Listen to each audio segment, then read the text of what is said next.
50% വരുന്ന മുസ്ലിം പോപ്പുലേഷൻ ഇന്ത്യയിൽ 3 സംസ്ഥാനങ്ങളിലാണ്. ആ 3 സംസ്ഥാനങ്ങളിലും കോൺഗ്രസിന് ബദലായ രാഷ്ട്രീയ പാർട്ടികളുണ്ട്. ആ പാർട്ടികൾ ഇന്ത്യ മുന്നണിയിലെ കോൺഗ്രസിന്റെ സഖ്യകക്ഷികളാണ്.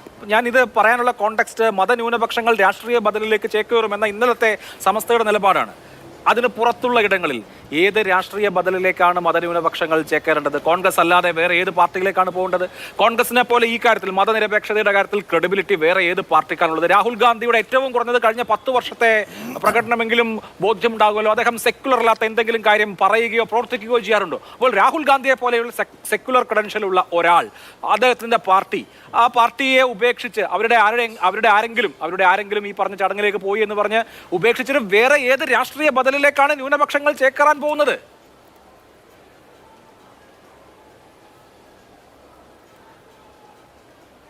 നമ്മളിവിടെ ഇന്ത്യ എന്ന് പറയുന്ന ഒരു വലിയൊരു ആശയത്തെ എത്ര പെട്ടെന്നാണ് നമ്മൾ വോട്ട് ബാങ്ക് രാഷ്ട്രീയത്തിലേക്ക്, ഇവിടെ സംസാരിച്ച എല്ലാവരും ഒന്നിച്ചൊന്നായി പറഞ്ഞിട്ടുള്ള ഒരു വിഷയം വോട്ട് ബാങ്ക് രാഷ്ട്രീയത്തെ കുറിച്ചാണ്.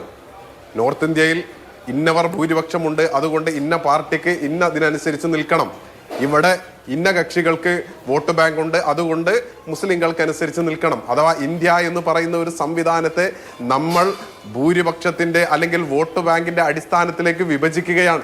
ഇതുതന്നെയാണ് നമ്മുടെ രാജ്യം അനുഭവിക്കുന്ന ഏറ്റവും വലിയ പ്രതിസന്ധി എന്ന് പറയുന്നത്. നമ്മുടെ രാജ്യം അനുഭവിക്കുന്ന ഏറ്റവും വലിയ വെല്ലുവിളി ഇതാകുന്നു. നമ്മുടെ രാജ്യത്തിന്റെ നാളിതുവരെയുള്ള പാരമ്പര്യം എന്ന് പറയുന്നത് ഇവിടെയുള്ള മതന്യൂനപക്ഷങ്ങളെ അത് നമ്മുടെ രാജ്യത്തിന്റെ ഏറ്റവും വലിയ നന്മയായി പറയുന്ന ഒരു കാര്യമാണ്. എങ്ങനെയാണ് ഈ പറയുന്ന ആരാധനാലയങ്ങൾ നിർമ്മിക്കപ്പെട്ടതിനു ശേഷം ലോകത്തിന്റെ മുമ്പിൽ ഇന്ത്യ അഭിമാനത്തോടു കൂടി പറയുക, ഈ രാജ്യത്ത് അടിച്ചമർത്തപ്പെട്ട ഒരു ന്യൂനപക്ഷം, ഈ രാജ്യത്ത് എഴുന്നേറ്റ് നിൽക്കാൻ കഴിയാത്ത ഒരു സമൂഹം, ഈ രാജ്യത്ത് എല്ലാറ്റിലും ബാക്ക്വേർഡായി നിൽക്കുന്ന ഒരു സൊസൈറ്റി, ആ സൊസൈറ്റിക്കെതിരെ ജുഡീഷ്യറി അല്ലെങ്കിൽ ഗവൺമെന്റ് ഇതെല്ലാം ഒത്തൊരുമിച്ചിട്ട് ഞങ്ങളിതാ മനോഹരമായ ഒരു ആരാധനാലയം നിർമ്മിച്ചു എന്ന് പറയുമ്പോൾ എന്തൊരു അഭിമാനമാണ് ഈ രാജ്യത്തിന്.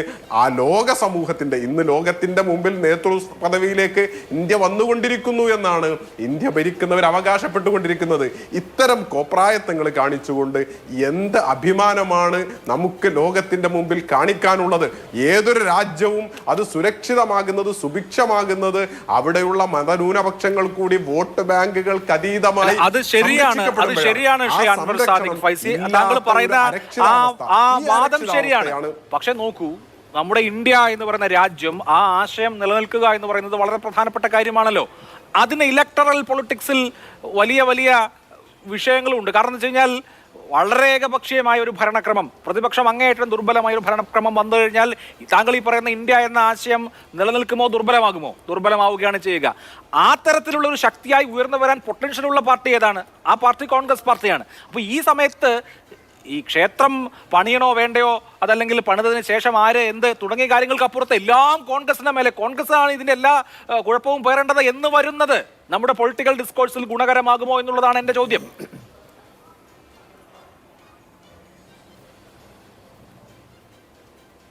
സ്വാഭാവികമായും ഇന്ത്യയിൽ മതന്യൂനപക്ഷങ്ങൾ എന്തുകൊണ്ടാണ് കോൺഗ്രസിനെ കുറിച്ച് സംസാരിക്കുന്നത്, അല്ലെങ്കിൽ കോൺഗ്രസ് ഇങ്ങനെ ചെയ്യരുത്, അല്ലെങ്കിൽ അവർ ചെയ്യുകയില്ല എന്ന് മതന്യൂനപക്ഷങ്ങൾ പ്രതീക്ഷിക്കുന്നത് എന്തുകൊണ്ടാണ്? സ്വാഭാവികമായും ഇന്ത്യ എന്നൊരു കൺസെപ്റ്റിനെ മുന്നോട്ട് കൊണ്ടുപോകാൻ കഴിയുന്ന, ഇത് കോൺഗ്രസിനെ കൊണ്ടുപോകാൻ കഴിയുന്ന കക്ഷി കോൺഗ്രസ് ആണ് എന്ന് ഇവിടുത്തെ മതന്യൂനപക്ഷങ്ങൾ ഇപ്പോഴും വിശ്വസിക്കുന്നത് കൊണ്ടാണ്, പ്രതീക്ഷിക്കുന്നത് കൊണ്ടാണ്. നമ്മൾ പ്രതീക്ഷിക്കുന്ന ഒരു വിഷയത്തെക്കുറിച്ച് ആശങ്കപ്പെടാനുള്ളൂ, അല്ലെങ്കിൽ നമുക്ക് അങ്ങനെ ഒരു ആശങ്കയുടെ അടിസ്ഥാനമില്ലല്ലോ. അപ്പൊ സ്വാഭാവികമായും ഇന്ത്യൻ നാഷണൽ കോൺഗ്രസിൽ പ്രതീക്ഷ അർപ്പിച്ചുകൊണ്ട് തന്നെയാണ് ഇപ്പോഴും ഇവിടുത്തെ, കാരണം നമുക്കൊക്കെ അറിയുന്നത് പോലെ ഇന്ത്യ എന്ന് പറയുന്ന ഒരു ആശയത്തെ ഈ കഴിഞ്ഞ 3/4 നൂറ്റാണ്ടുകാലം മുന്നോട്ട് കൊണ്ടുപോകുന്നതിൽ ഇന്ത്യൻ നാഷണൽ കോൺഗ്രസ് വഹിച്ച പങ്ക് വളരെ വലുതാണ്. അതിനെയൊന്നും ഇവിടുത്തെ മതന്യൂനപക്ഷങ്ങളോ അല്ലെങ്കിൽ സമസ്ത പോലെയുള്ള സംഘടനകളോ ഒരിക്കലും ചെറുതായി കണ്ടിട്ടില്ല.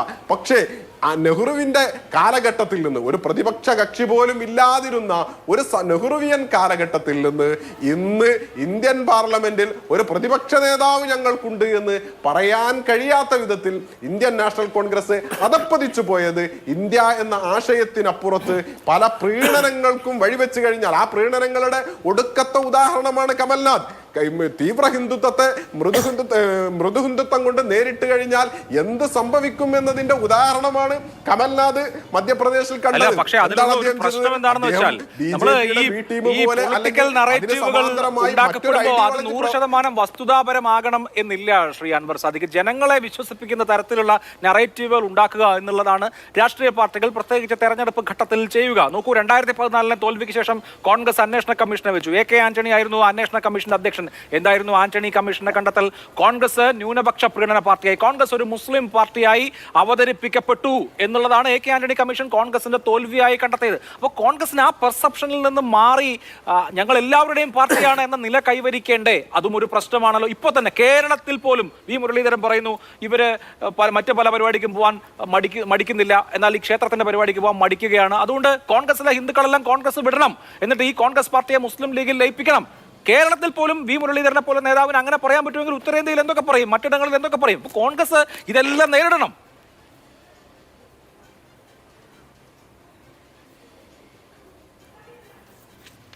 തീർച്ചയായും നമ്മളെ സംബന്ധിച്ചിടത്തോളം ഇത് ഇന്നലെയും എന്നാൽ കോൺഗ്രസിൽ ഉണ്ടായിട്ടുള്ള പ്രശ്നങ്ങളല്ല.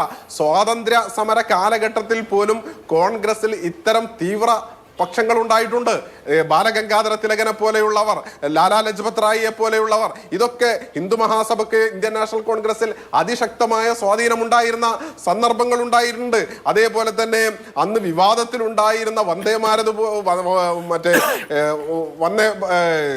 മാതരം ഗീതം, രാഷ്ട്രീയ ഗീതമായിട്ടുള്ള അത് ആലപിക്കുന്നതുമായി വന്ദേ മാതരം ആലപിക്കുന്നതുമായി ബന്ധപ്പെട്ടിട്ടുള്ള വിവാദങ്ങൾ ഉണ്ടായിട്ടുണ്ട്. അപ്പൊ കോൺഗ്രസിനകത്ത് എക്കാലത്തും രണ്ട് ധാരകൾ ഉണ്ടായിട്ടുണ്ട്.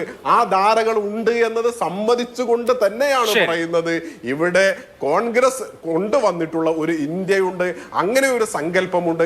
ആ സങ്കല്പത്തിനനുസരിച്ച് കോൺഗ്രസ് പോയില്ല എങ്കിൽ തീർച്ചയായിട്ടും ഒരു മിതവാദിയെയും ഒരു തീവ്രവാദിയും ഉണ്ടാകുന്ന സമയത്ത് സ്വാഭാവികമായും സമൂഹത്തിന്റെ ഇമോഷണൽ ആയിട്ടുള്ള സെന്റിമെന്റൽ ആയിട്ടുള്ള വിഷയങ്ങളിൽ ആരാണോ കൂടുതൽ ടച്ച് ചെയ്യുന്നത് അവരുടെ കൂടെ നിൽക്കും.